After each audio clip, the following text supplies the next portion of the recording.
আসসালামু আলাইকুম গাইস, আমার নাম সাহেব। আপনাদের সামনে আবারও একটা ভিডিও নিয়ে হাজির। তো অনেকদিন পর ভিডিও আসছে একটা কারণের জন্য।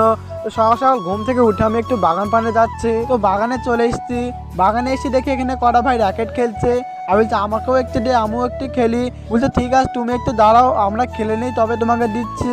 তো আমিও একটু খেলার চান্স পেলাম, টুকটাক করে খেলতে লাগলাম ভেতরটা গরম ধরানোর জন্য। আর আপনারা দেখতেই পাচ্ছেন জালটা কত সুন্দর, একবারে গরিবের জাল। তো খেলা শেষে আমি এখন বাড়ি যাচ্ছি। অনেকটা গরম লেগে গেছে, মাথা টাথা ঘেমে গেছে। চলুন আপনাদেরকে বাড়ি গিয়ে দেখা হচ্ছে। তো বিকাল না হতে হতে আমি আর আমার মামা ফিল্ডে চলে এসেছি। ফিল্ডে এসে দেখি এখন কেউ নয় ফিল্ডায়। একসময় ফিল্ডে সবার সময় খেলা হতো, আর এখন ঠান্ডার সময় বলে ফিল্ডায় কেউ নয়।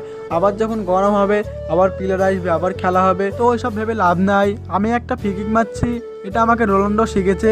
আপনারা যদি কেউ শিখতে চান আমাকে কমেন্ট করে জানান। তো গোলটা হয়ে গেল, আপনারা দেখতেই পাচ্ছেন। তো ফ্রি কিক মারার পর আমি আর আমার মামা একটু পাশ খেলছি। তো আমার মামা প্রথমে বলটা মিস হয়ে গেছে, তারপর একটা দুর্দান্ত শট মেরে দিল।